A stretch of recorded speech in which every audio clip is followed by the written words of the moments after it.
And we are live. Welcome to the podcast for humans. I'm Evan. I'm Joseph. Aaron. And we are here to bring you the latest in our own opinions.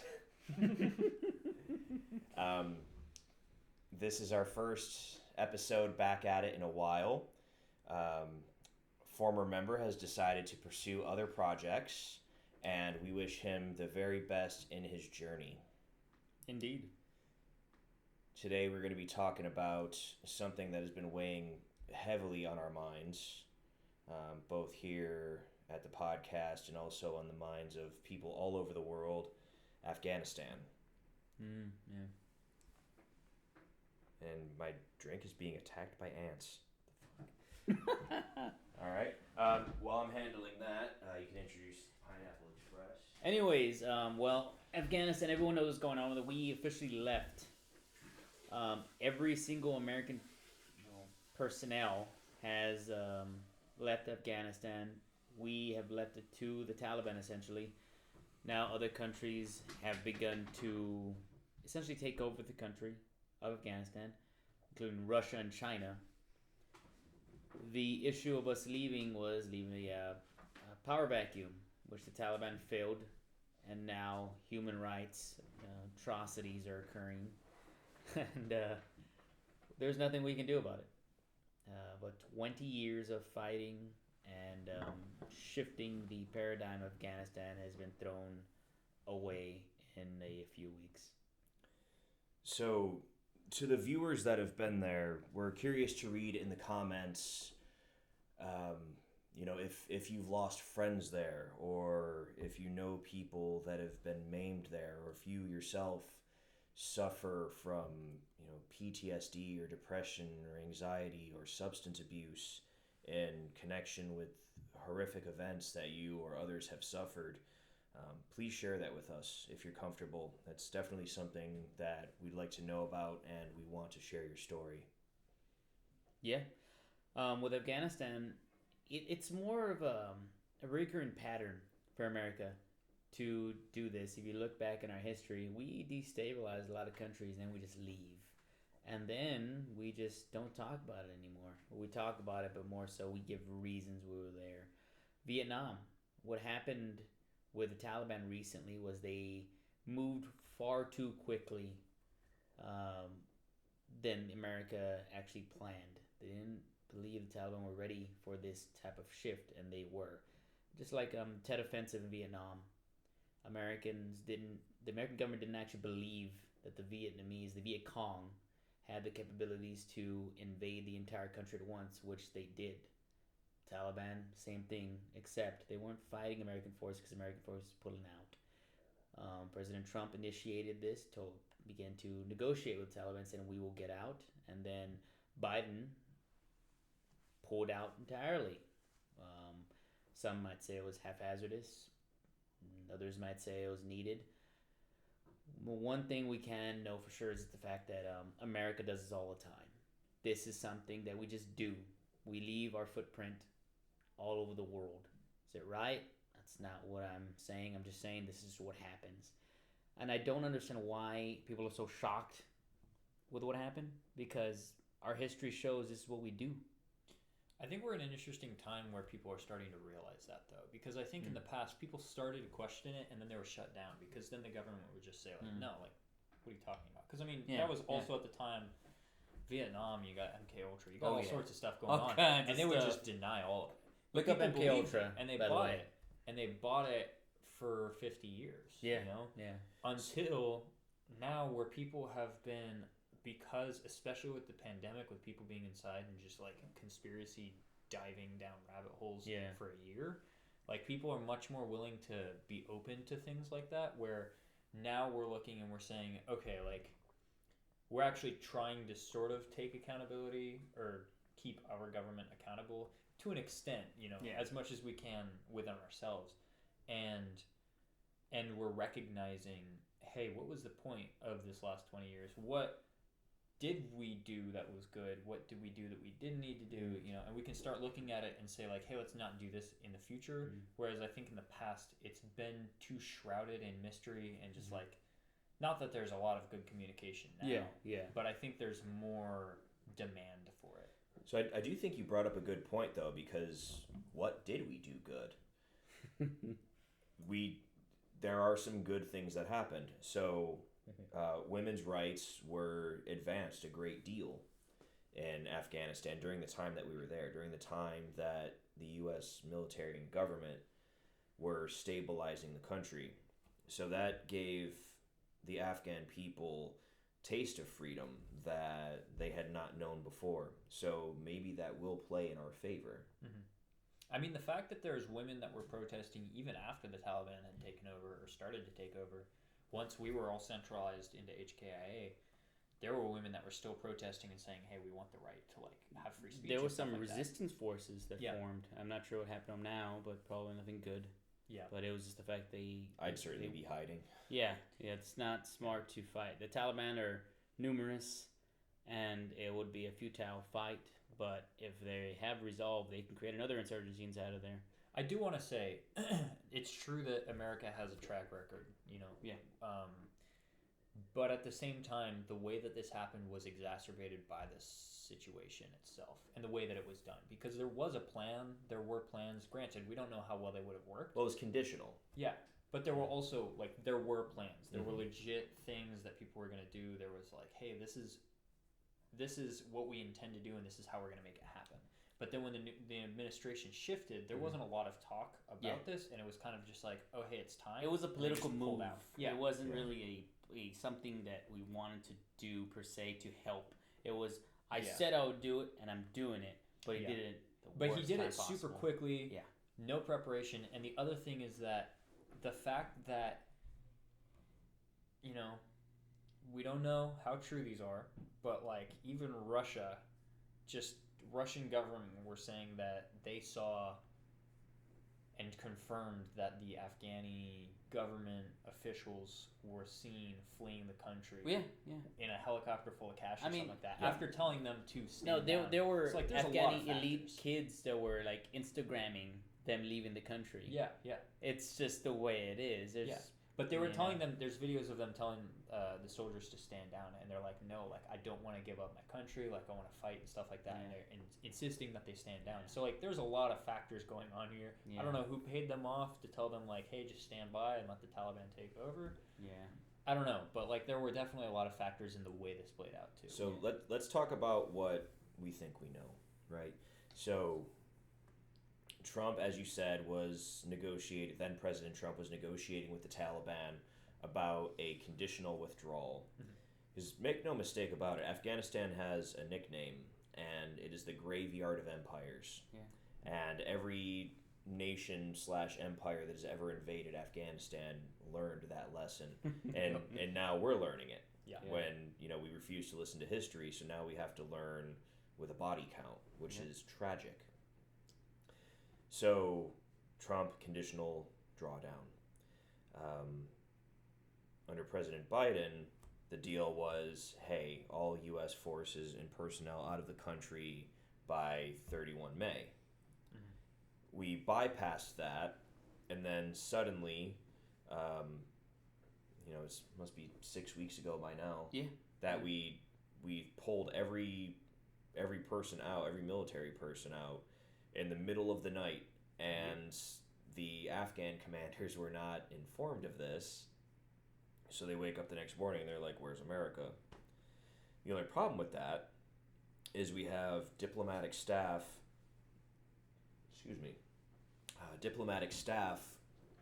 and contractors and students still in the country undefended. So did I want this country to go to Afghanistan in the first place? No. I feel like this could have been a CIA job. If the whole thing was to get bin Laden, I feel like the feds could have taken care of that themselves. Well, in the middle of the Iraqi invasion, they just turned around, which was I'm sorry. So got that mixed up. We were invading Afghanistan, then turned around into Iraq, and then went back to Afghanistan in such a haphazard manner. No one knew what was going on. So the Bush administration was just throwing out orders left and right. And then when we hit Iraq, they took it over. And they're like, what do we do now? They're like, hey, we got to be out of here in 2 weeks. Yeah. And they're like, you cannot dismantle. It's not a Lego piece, all right? You can't dismantle a country and just be like, all right, put it back together. Even the top generals are like, this is not possible. Yeah. This is not the way this works. Yeah. So it's ineptness of our leaders, the just inept actions that they're taking, and they're not taking advice from people who know or who actually want to create something better. And I'm not even going to necessarily call it ineptitude, though, because maybe there's simply something at play here that I'm not seeing. Maybe this situation is part of something larger. Perhaps, I'm not sure. I'm not necessarily saying there's a puppet master here, but this could very well be part of something larger, like some strange money-fueled geopolitical game that just does not play on the surface. Coincidentally, Russia and China just swept in. Someone has to replace us, right? Sure. So Russia and China came in all of a sudden and began to like, hey guys, we're your friends. We'll help you out. We're gonna support Taliban. But China. So it's possible we sold Afghanistan to them. China does this a lot. Though. China does go into countries and say, hey, we're gonna help your country. We're gonna create a big project, and they don't finish that project and say, hey, you still owe us. So then they're in debt, and indebted to China. A great example of that is the CPEC. Have you guys heard of this? Mm-mm. The CPEC. It's the China-Pakistan Economic Corridor. Okay. And what China has done is they've come in and they have boosted Pakistan's infrastructure with like an $80 billion package. So what this is meant to do is it brings oil from the Middle East up through a port in Pakistan.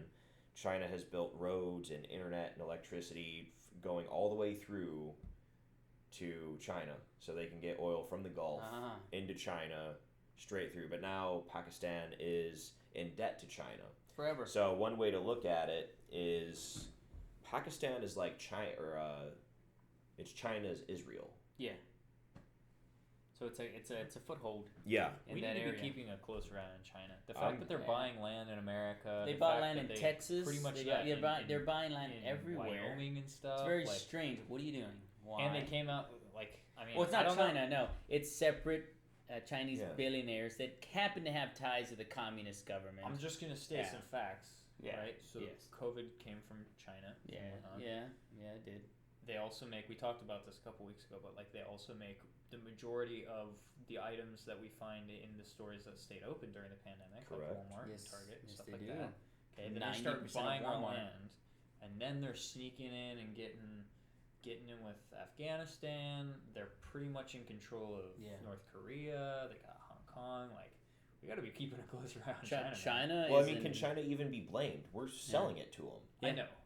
We're equally culpable. Yeah, we've been with the Afghanistan thing. We've been doing this wrong. We've been doing things wrong since the beginning. We are one of the youngest countries on the planet. I mean, we are. We are a very young country. We advance too quickly. It's like a kid going through puberty doesn't know what to do with everything. It just doesn't, we think we know it all. I know some people that actually believe America. We're everything. Before 1775. I think we're the best worst option. We're the very best place in the world to live. No one has ever died to move to the Congo. Point taken. People are perfectly willing to risk their entire lives and livelihoods just to get here and be poor here. Yeah. This is the best country in the world to be poor. Yeah. Hands down. Yeah. Without a doubt. But we're not perfect. No, and no one ever will be, and I don't expect that. I don't expect perfection. Mm-hmm. But our entire reason for going into Afghanistan was to get Osama. Even though Osama bin Laden is not an Afghan, 16 of the 19 hijackers were not Afghans. In fact, all those people were Saudi. Yeah. And Osama bin Laden's been dead for a decade. Mm-hmm. We dumped his carcass into the ocean 10 years ago. But the mission persisted. Mm-hmm. Why? And I don't know the answer to this question. I think the answer to this question would be another question, which is, at what point do you step in? What I mean by that is, at what point, when looking around, granted, we know the reason that we went there initially. Why did we stay? I don't know. But at what point do we step in? So, North Korea is an easy example, right? All the stuff that's happening there. Horrible, atrocious things. At what point do you say... At what point does it switch from it's not my business because I don't live there or it's not like my country or whatever? At what point does that switch to I have an obligation to step in? Well, where does that North switch? Korea, the Korean War was, it's called the Forgotten War. We made North and South Korea because of that war. Yeah. And I think that was the quote-unquote step in. Now, we can't do it again because now it's a whole different dynamic. Sure. There's an insane person running the country. And they got warheads. And they have warheads, so it's like, is it worth it? Probably not. Now, it's believed that North Korea could flood South Korea with troops very quickly. How much do we know? We don't actually know. Who knows? I think it's just like, it doesn't even, there might not be an answer. Yeah. But it's just because that's the big question, really, when you think about it, because people are either always talking about, hey, we need to step in, or America isn't the world's police force, like, we need to stop stepping in. So the question is, where's the line between let it happen and step in? To me, it's a comparison game. So if this is what we were going to do all along, if it's going to be some literally fly-by-night thing where we just bounce and then we send in more people to rescue the people that were abandoned and then 13 other people die in a bombing, if this is what we were going to do all along, why not just have done that in 2011, saved trillions of dollars, not armed the Taliban? They're flying our helicopters now, by the way. They broke a lot of them. It became an integrated business. The industrial... Military-industrial complex. Military-industrial complex. There you go. Thank you. It became a business. Yeah. And then you're absolutely correct. When people ask, why? Well, it's like, why not? It's like, why the fuck not? We have the ability to. And this is what the Iraq. We didn't have to dismantle the country.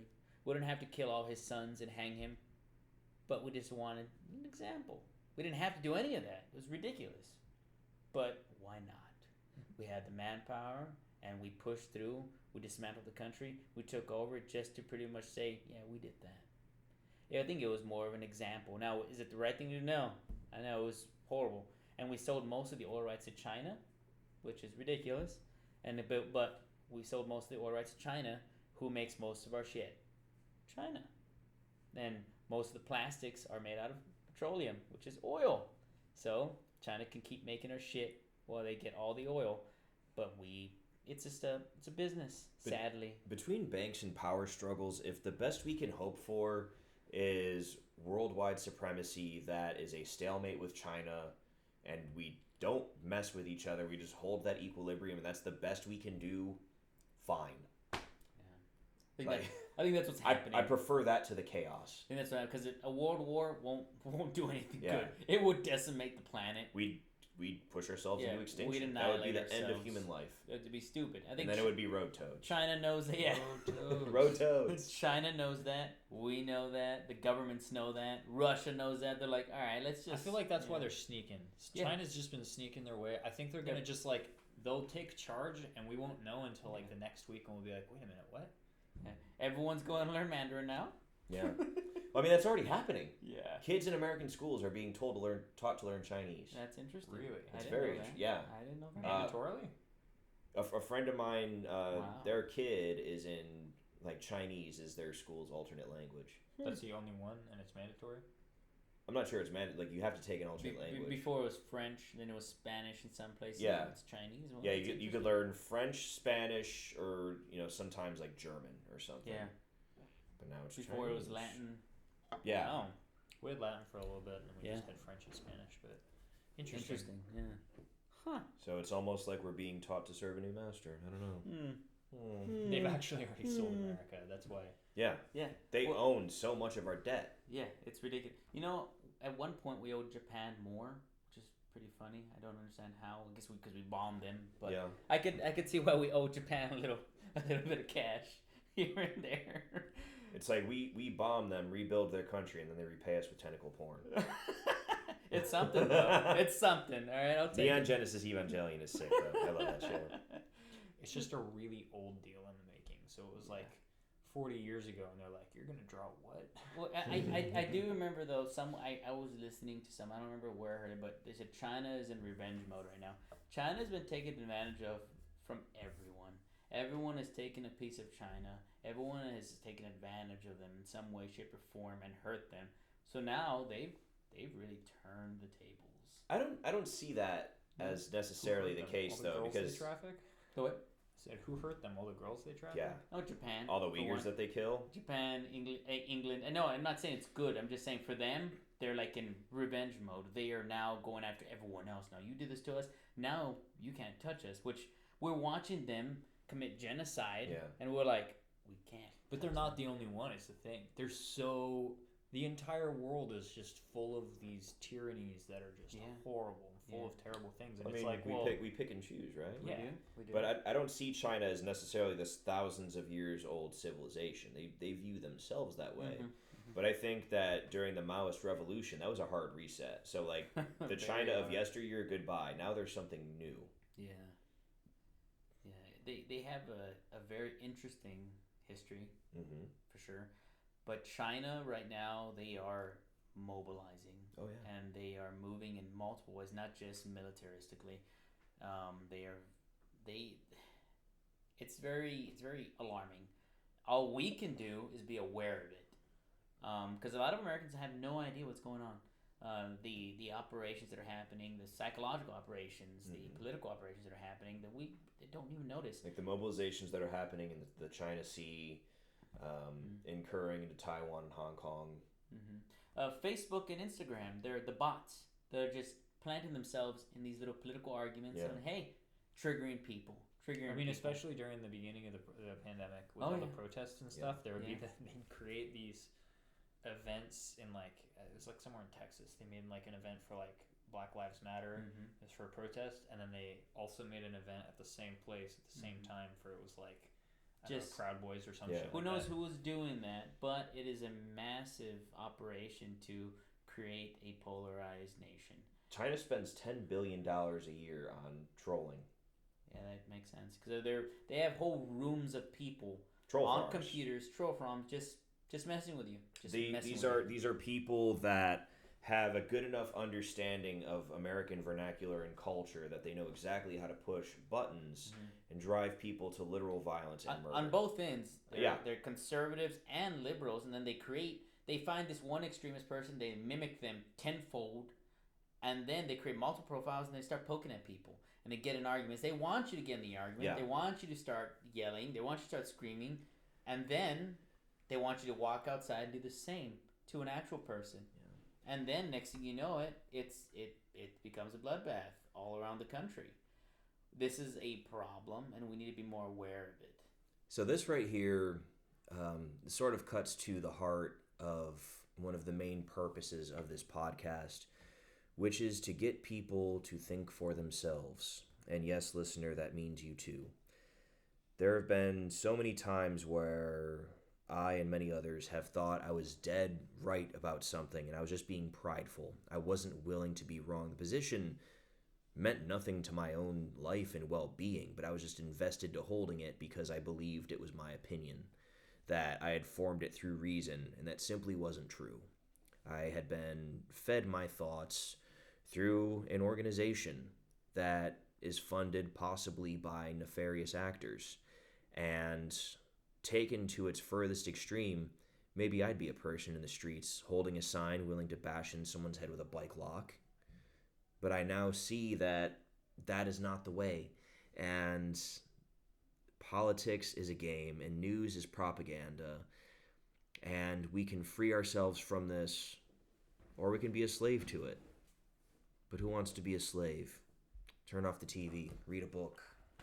So one of our main missions is to open up your perspective. There was a quote I read earlier in the week, and it emphasized on empathy. And it's not about empathy or emotional, empathy. I'm talking about being able to walk into someone else's shoes and seeing another perspective. Put away your ego, put away your pride and your experiences, and be able to look at somebody else and say, what would it feel like to be them? And then open up your perspective. Some people, I've realized, they're not capable of actually seeing some other person's perspective. I don't believe incapable. It's No. I stick to unwillingness. No, yeah, you're right. But for me, I would try. I try to negotiate with some people, and they're just like no. And yet unwillingness for me, I just say, well, I guess they're just not capable because I'm not able to turn them. Everyone's able to switch their perspective. Something has to happen, whether they have to be willing, or just in general, something has to happen in their lives to shift their perspective, to have empathy, to be able to walk in someone else's shoes, to be able to see in a different perspective. So and that is talk hard. about the skinheads on Oprah thing. Oh yeah, that you showed us. It took them years. Now they was lay out the groundwork. So there was some skinheads on Oprah. This was the early '90s, and Oprah wanted to give a voice to those who had a alternative perspective on life. You know, those neo-Nazis. They went on her show and they made a mess of it. And she actually she said that was one of the worst experiences she had. Her decision to give them a voice was one of the worst decisions she made. Because they were doing Nazi salutes, and they, rather than like try to talk things through, they just turned the show into their own political rally, essentially. Yeah, and she basically said this was a bad idea. Now you have to be wary. Some people won't want to. Years later, though, as they aged, as they gained perspective or whatever happened, they changed their minds and they said this was a mistake. I was not thinking clearly. We all are capable of change. So neo-Nazis were dedicated to the annihilation of another religion and multiple other races. Said they changed their mind and said this was horrible. Yeah. Well, it speaks to your point that something has to happen usually, right? Yeah. So these guys, went to jail. They lost friends. Their friends were killed over this, and they were like, "This is dumb. What am I doing with my life?" So something either has to happen or some shift in their brain, which usually is caused by an event. Definitely being outside your comfort zone. Yeah, and I would tell everybody watching, do something outside your comfort zone to change your perspective. Not just for, when I mention empathy, people think, oh, emotion. No, it's actually not so much that. Not so much that. Opening your perspective to seeing, hey, maybe I can think like somebody else. Maybe I can put myself in someone else's shoes and say, wow, this is strange. This is uncomfortable. And be able to open up your perspective and change your ideas about other people or other places. If you're a liberal, walk up to a conservative and speak to them and say, why, what about your beliefs bring you to this point? If you're a conservative, walk up to a liberal. Anywhere in between.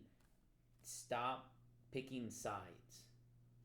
Because once you pick a side, that becomes a problem. Then you start hating people. Start disliking people.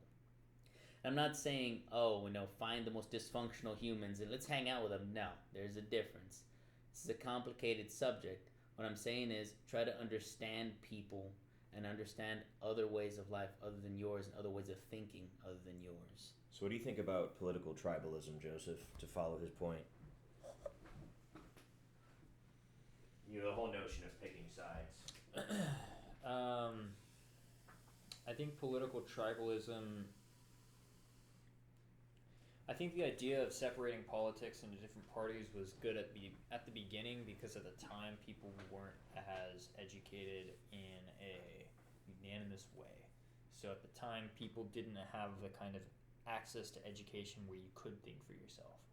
Thinking for yourself is not something that's been done for a very long time as a human species. Well, Enlightenment ideas are very new. Exactly. So in the past 400 years. Yeah. So I think it was good to create the parties because it was a good way to separate and say hey, okay, you can kind of find a group of people that agree with you so that you've got an idea of how to sort of navigate this. Mm-hmm. But I think if you go ride or die with that specific party, that's where the issues start, is that people start making it tribal. Is that it's well, if my party says this or people from my party say this, then I have to say it too. So if the Democratic media is coming out with something and it's completely ludicrous which honestly most mainstream media is these days. There's not really much of anything that's not biased. Sure. But they could come out with a story and it's insane, but you have to follow it because that's your tribe. So back home, back on the West Coast, there will be people that you can have a conversation with them behind closed doors and they'll be like, yeah, this is like, I don't agree with any of this, none of this. And a lot, because Democratic Party is a lot more prevalent out there, and they'll be like, this is not, it's so opposite to what the Democratic Party is supposed to stand for, and yet their media is coming out with this, and so they'll be like, well, I have to feel this way, because if you don't and you say something if you say something else, or if you say like, hey, Trump actually was right about this, especially if you say that, or Biden's wrong about this, either of those things, you'll lose your whole group, where in reality it shouldn't be, one or the other. It shouldn't be Democrat or Republican, obviously. Like, that's, you shouldn't even have to say that, but people will choose tribes, they'll choose the sides, and then they'll stick to that no matter what, which is just irrational, because you can't listen to the full story if you're so focused on like the first half of the chapter. Well, if you're just going to buy a story based on who said it, that's also a problem. So you bring up a good point with that, and that if you're going to discard a message based on the messenger, you're not being a good listener. And a lot of people are, they have complaints about the way this was handled by the presidency. But just to offer an alternate perspective on that, we had a mission in Lebanon during Reagan's presidency. And Reagan is remembered by conservatives as probably the greatest president of all time. And, I mean, he's like Republican Jesus, essentially. I thought Jesus was Republican Jesus. But something that a lot of people forget is that during the time of his presidency, we had the mission in Lebanon. And you probably know more about this than I do. You're more keen on the military history of things sometimes. How many Marines died in Beirut? Was it 128? Yeah, in the bombing? It was a bombing, yeah. They were all asleep. And there was a bombing at night, and it was overnight, and it killed them instantly. Yeah. So even though that happened, Reagan's presidency is not defined by that. People rarely talk about it. Yeah, most people don't even know what happened. Yeah. It's one of those, it's just swept under. It was easier to sweep stuff under the rug back then because there was no internet. They still try to do it, but it's just a lot harder to get away with. It's now. And I don't know if I fully agree with that, because all they have to do is not cover something, and it falls out of the cultural consciousness. You got a good point. Not cover or cover it with something else. Yeah. Something bigger. Yeah. Like we were pulling out of Afghanistan, and I remember it was right as the Delta variant was coming back up, and everyone was talking, and they were like, the Mu variant now. What is this covering, and what's happening right now that we don't know about? And then all of a sudden, Afghanistan is over, and we're like, oh. Yeah. Okay. So I'm glad that apparently, so the story goes, we've rescued everyone there. Operation Pineapple Express. Operation Pineapple Express, where retired veterans that weren't in the military anymore, that volunteered to go and rescue people out of Afghanistan. This was including some of our allies, some of the Afghanis that helped Americans. They were pulling them and their families out secretly. Now, was this a government-sanctioned mission? No, none of this was government sanctioned. There were guys that were not paid to do this. They just decided. So they just went straight up mercenary to do what they needed to do. Yeah. They weren't being paid by the government. There was a lot of crowdfunding missions. There was a lot of GoFundMe. There were also I wish I. It's a good argument for libertarianism. Yeah, there was crowdfunding rescue operation. There was a Instagrammer that actually came up with $2 million for Operation Flyaway, and they were Quentin. He named himself after Quentin Tarantino. He's a memer. And he actually started COVID fundraising, and then it got to this point where he's like, yeah, let's try to get mercenaries to save these people, and they did. $2 million. Incredible. They hired mercenaries to go in with helicopters and fly people out. That is absolutely incredible. The mercenaries dropped people on the ground and started asking around. They're like, all right, you gave us the money, we'll take care of it. And they did. $2.5 million. It was pretty amazing. So there were non-government sanctioned mercs going in to save people. And some of them were like, yeah, this is just the right thing to do because they were impacted by that. They were a part of that war before. They weren't just random dudes. They experienced Afghanistan, and they knew what it meant to pull out, and they knew what it meant to leave their allies. So they went in. It was actually pretty cool. And Operation Pineapple Express, I thought it was fake at first. I thought it was just some onion or something. The onion, or yeah. And I was like, wait, like this is real? Like, yeah, what so the fuck? It started off really, really early with a lot of, there's a group of mill meme pages. Yeah. And they're like a lot of soft meme pages and stuff. And so they started putting out, because there were a lot of like GoFundMe and crowdfunded things that were going on, but they put out two specific. There was the flyaway, and then there was the driving one to get them to the airport. Yeah. And those were the ones that were kind of like vetted. They were like, hey, these are being run by people in the soft community. Like, we know these people, blah, blah, blah. So those are the ones that went and like did the missions. It was really cool, like reading about it. There's like, they're talking about it, saying that it was basically like James Bond. And what's SOF? Special Operational Forces, so like Navy SEALs, Rangers, Green Berets, MARSOC, right on, that kind of crap.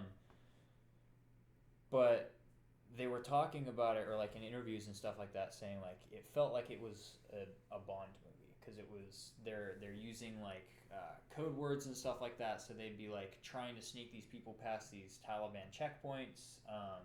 Going through sewage areas and then like flashing their phone with a pineapple on it, and then they'd get them, bring them inside, and take them to the American-controlled part of the airport. However, I don't know if this is still the case, but I know that as of, I believe it was yesterday actually, there were still people there. So while they said that it was everyone's out, I think that word came out this morning. Yeah. So.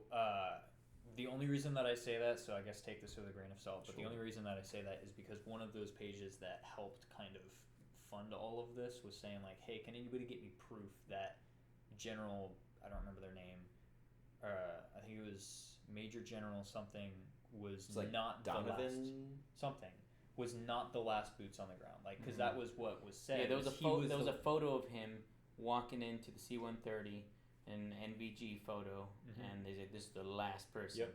And but he was not. Really? And there were, I think the last person to get on the plane was a rigger. I don't remember their name, but it was posted. And then at the time, I believe there were still people that weren't necessarily service members, but there were American citizens that were still stuck. It's one of those things where, like, remember Iwo Jima, the flag raising, the Marines? That wasn't the original flag raising. Yeah. That was the second one. It was recreated. It wasn't real. It was just a photo op. Yeah. Right. Just the way it is. Well, I mean, it's like our first mission in the War of Afghanistan was a photo op. Yeah. So, I mean, if I was going to put up a flag, I wouldn't do it the way that's shown in the picture. Like, some of those people are almost horizontal. Like, yeah. It just seems ridiculous. Not effective. Yeah. I'm just saying. It's a ridiculous photo, but it works, and it's a photo op, and it's more of a symbolism. America just wants symbolism. We want our footstep here. We want our footprint here. We want our footprint here and here and here. And we're going to expend this many people to do it.